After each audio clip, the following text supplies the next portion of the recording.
अस्सलाम वालेकुम, मैं हूं गुलाम नबी। इस वीडियो में हम बात करेंगे मेरिट कैलकुलेशन के बारे में कि कॉलेज के अंदर एक सीटीआई पर्सन का मेरिट किस तरह से कैलकुलेट किया जाता है। मतलब मैट्रिक, इंटर और बीएस, एमफिल या पीएचडी की हुई है तो उसमें कौन सी डिग्री कितने % वेटेज रखती है और मेरिट किस तरह से कैलकुलेट किया जाता है। और इसी वीडियो के एंड पर मैं अपना खुद जो है वो मेरिट कैलकुलेट करूँगा, जिसको फॉलो करके आप जो है वो अपना घर बैठे मेरिट जो है वो कैलकुलेट या अपनी परसेंटेज दे सकते हैं, कितना परसेंटेज आपको मिल रही है आपकी एजुकेशन के मुताबिक। तो यहाँ पर देखें, इसी हमारे नोटिफिकेशन जो सीटीआई का दिया गया था उसके अंदर आपको बताया गया है कि 85% जो है वो आपकी क्वालिफिकेशन के मार्क्स हैं। मतलब 85% वेटेज जो है वो आपकी क्वालिफिकेशन की है और वो क्वालिफिकेशन आपकी मैट्रिक, इंटर, बीएस, ये सारी चीज़ों को मिला के है। उसके बाद जो है नेक्स्ट जो आपको बताया जा रहा है, अगर आपने मास्टर भी किया हुआ है तो उसके 5 मार्क्स आपको मिलेंगे। और उसके अलावा अगर आप पोजीशन होल्डर हैं बोर्ड में या किसी यूनिवर्सिटी में तो उसके 5 मार्क्स हैं। और उसके अलावा इंटरव्यू के 5 मार्क्स हैं। तो इस तरह टोटल ये 100 मार्क्स बनते हैं और इन 100 में से हमने जो कैलकुलेशन करनी है वो करनी है इन 85 मार्क्स की, ठीक है। और अगर आपने जो है वो मास्टर भी किया हो तो फिर उसमें आप ये मार्क्स ऐड करेंगे। किस कॉलेज में ये ऐड हो सकते हैं और किस कॉलेज में ये ऐड नहीं होंगे वो भी हम साथ बात करेंगे। तो देखते हैं वेटेज जो है हर एक क्वालिफिकेशन की सीटीआई के मेरिट की कैलकुलेशन के लिहाज से किस तरह से होती है, ये देखते हैं। ओके जी, यहाँ पर देखें तो मैंने आपके सामने पेज शो करवाया हुआ है जिसमें हर क्वालिफिकेशन के अगेंस्ट आपको कितने मार्क्स मिल सकते हैं, कितनी परसेंटेज पे, वो उसको अभी हम देख लेते हैं। तो उसमें ए पॉइंट उन लोगों के लिए है ये वाला जिन्होंने इंटर के बाद बीएससी की है और फिर एमएससी की है, ठीक है। और बी पॉइंट उन लोगों के लिए जिन्होंने इंटर के बाद जो है वो बीएस की है। तो अभी हम पहले बात करेंगे उनकी जिन्होंने बीएससी और एमएससी की है और फिर बात करेंगे बीएस वालों की। अब देखें, बीएससी और एमएससी को मिला के ये मार्क्स हैं 55 और इसी तरह बीएस के 55 मार्क्स दिए गए। मतलब आपने बीएस किया है तो 55 मार्क्स है टोटल। और अगर आपने बैचलर किया है उसमें बीएससी के 15 मार्क्स हैं और एमएससी के कितने हैं, 40 मार्क्स हैं। अच्छा, अब इनमें से कितने % पे आपको कितने नंबर मिलेंगे तो उनमें देखें जी, आप पहले तो बात कर लेते हैं हम जो है बैचलर की और मास्टर की। तो बैचलर के कितने मार्क्स हैं 15 और मास्टर के कितने हैं जी 40। तो यहाँ पर देखें किस सिस्टम के अगेंस्ट आपने पढ़ा है और उसमें कितने % मार्क्स हों तो आपको कितने मिलेंगे ये बताया हुआ है। अब देखें तो फर्स्ट वन बताया हुआ है एनुअल सिस्टम के बारे में कि अगर आपने एनुअल सिस्टम के अगेंस्ट अपनी बीएससी की है, ठीक है, और उसमें 80% या उससे ज़्यादा है तो आपको 15 में से 15 ही मिलेंगे। और अगर आपने इसी तरह मास्टर की बात करें एमएससी की तो इसमें भी अगर आपने एनुअल सिस्टम के अगेंस्ट की है और 80% से ज़्यादा मार्क्स हैं तो आपको 40 में से 40 मिलेंगे। और अगर आपने सेमेस्टर सिस्टम में की है तो फिर उसकी परसेंटेज ज़्यादा होनी चाहिए, 90% या उससे ज़्यादा है तो फिर आपको मास्टर में 40 मिलेंगे और 90% या उससे ज़्यादा है तो फिर आपको बैचलर में भी 15 मार्क्स मिलेंगे। इसी तरह ये क्राइटेरिया कम हो जाता है। अगर आपने एनुअल सिस्टम में किया है बीएससी लेकिन वो 70% से ज़्यादा है लेकिन 80% से कम है तो फिर आपको 13.5 मार्क्स मिलेंगे। और इसी तरह अगर सेमेस्टर सिस्टम में किया है तो ये उसकी परसेंटेज है सेमेस्टर सिस्टम में। उसके बाद 3rd लेवल है, उसके बाद 4 लेवल है और लेवल 5 है। तो ये है हमारे पास, फर्ज कर लें एक पर्सन कहता है जी मैंने एनुअल सिस्टम में किया है और मेरे 65% मार्क्स हैं बीएससी के तो फिर उसे 12 मार्क्स मिलेंगे बैचलर के। और वो कहता है जी मैंने एनुअल सिस्टम में किया है और मेरे 70 से ज़्यादा मार्क्स हैं सेमेस्टर सिस्टम में तो यहाँ पर देखें तो उसके अकॉर्डिंग, मतलब आप लोगों ने अपनी कैलकुलेशन कर लेनी है कि आपने सेमेस्टर सिस्टम के अकॉर्डिंग की है या एनुअल सिस्टम में एमएससी और बीएससी को, तो उसके मुताबिक आप यहाँ से अपने मार्क्स निकाल लेंगे बीएससी और एमएससी के, अगर आपने बीएससी और एमएससी की है। उसके बाद बात करते हैं बीएस वालों की। मोस्टली लोग आजकल जो है वो बीएस वाले ही हैं तो उसमें अगर आपने जो है 55 मार्क्स ही मिलेंगे अगर आपने एनुअल सिस्टम के अकॉर्डिंग किया है। और अगर आपने सेमेस्टर सिस्टम के अकॉर्डिंग किया बीएस तो फिर आपको 90% या उससे ज़्यादा मार्क्स हैं तो 55 भी मिलेंगे, ठीक है। इसी तरह अगर आपने जो है आपके मार्क्स हैं 70% या उससे ज़्यादा किस में, एनुअल सिस्टम में, तो फिर आपको इतने मार्क्स मिलेंगे, ठीक है। और इसी तरह आपके 80% या उससे ज़्यादा हैं सेमेस्टर सिस्टम में तो फिर भी आपको ये मार्क्स मिलेंगे, ठीक है। इसी तरह आप देख लें ये 3rd लेवल है और ये 4 लेवल है और ये 5th लेवल है।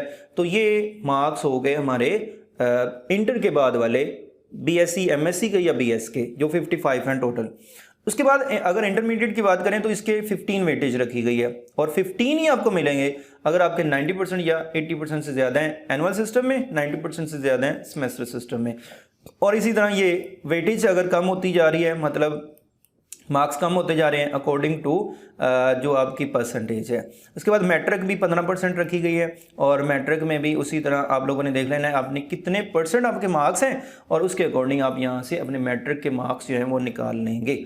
ये तो हो गए हमारे वो मार्क्स जो आपके 55 मार्क्स से हैं किसके भला BS के, और 30 मार्क्स इंटर और हमारे इंटर और मैट्रिक के बन जाते हैं। तो ये टोटल बन जाते हैं 85 मार्क्स।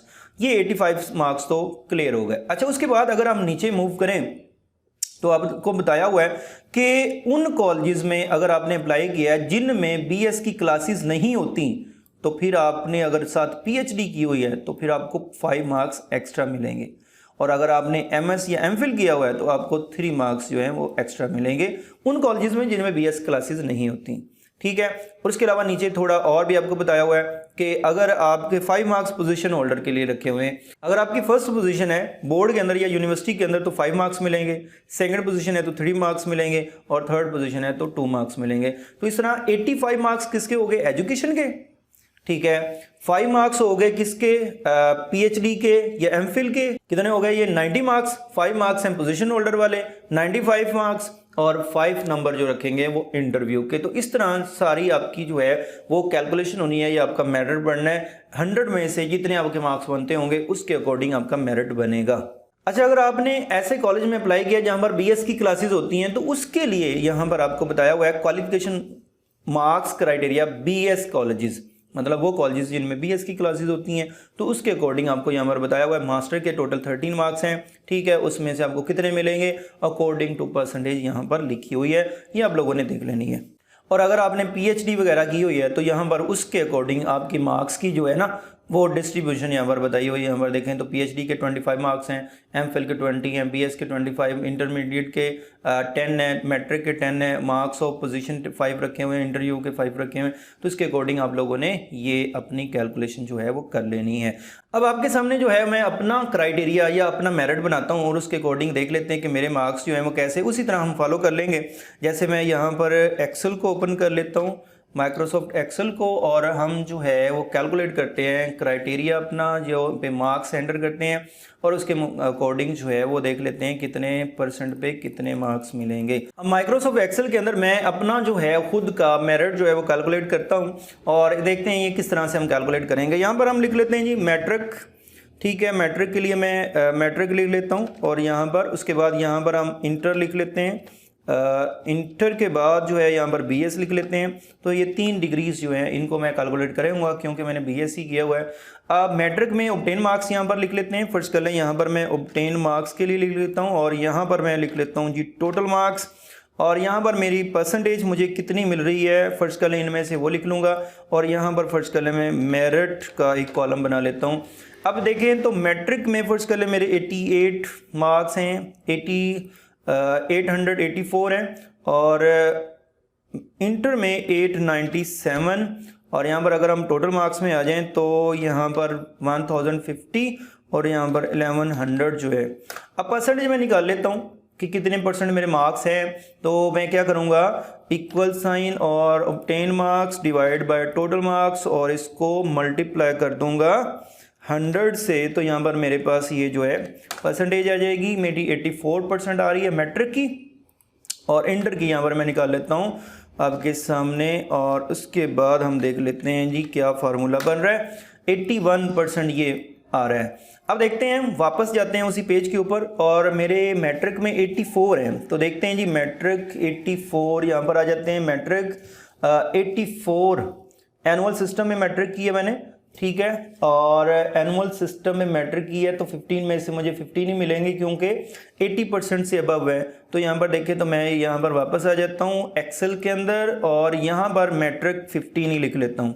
उसके बाद जो है इंटर की भी बात करते हैं। इंटर में वापस जाते हैं और यहाँ पर देखें तो इंटर के भी बताया हुआ है, एनुअल सिस्टम में किया है और 80% या उससे ज़्यादा है तो 15 ही मुझे मिलेंगे। तो यहाँ पर मैं 15 ही ऐड कर देता हूँ। नहीं जी, ये तो हो गए मेरे पूरे। अब उसके बाद जो है नेक्स्ट BS की अगर बात करें तो BS में यहाँ पर मैं दे देता हूँ 3.28 और यहाँ पर मैं जो है वो 4,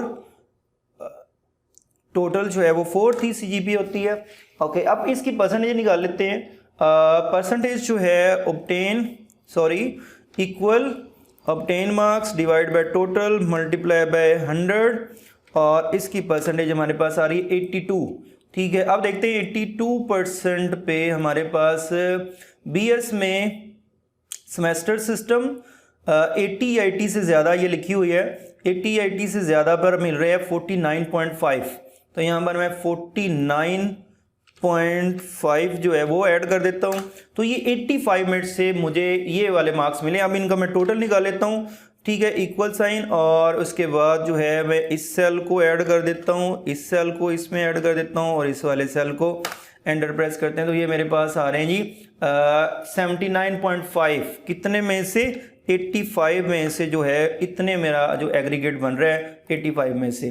ठीक है, अब इसमें अगर मैं जो है वो BS MPhil वाले तो 5 मार्क्स जो है वो निकल गए, इसके अलावा पोजीशन होल्डर वाले भी 10 नंबर तो ये नहीं चलेगा। अब इंटरव्यू में अगर हम जाते हैं तो हमें लाजमी 3 से 4 नंबर जो है ना वो मिल जाते हैं, तो 4 नंबर अगर हम इसमें और ऐड कर लें। ठीक है, और अब इन दोनों सेल को मैं ऐड कर लेता हूँ 4 नंबर एवरेज लगा के, तो ये तकरीबन 83.5 जो है वो मेरा एग्रीगेट बन रहा है। इस तरह से ही आप लोगों ने जो है अपनी कैलकुलेशन कर लेनी है और आपको आइडिया हो जाएगा कि आपकी एक्चुअल एग्रीगेट बन क्या रहा है। ठीक है, फिर आपकी जो मेरिट लिस्ट लगेगी तो उसमें आप देख सकेंगे कि आपके अकॉर्डिंग और जो मेरिट लिस्ट लगी हुई है वो उसमें कोई तजाद तो नहीं है। अगर कोई तजाद है, कम नंबर लगे हुए हैं, तो फिर उसको आप ठीक करवाएंगे, उसकी कंप्लेन करेंगे।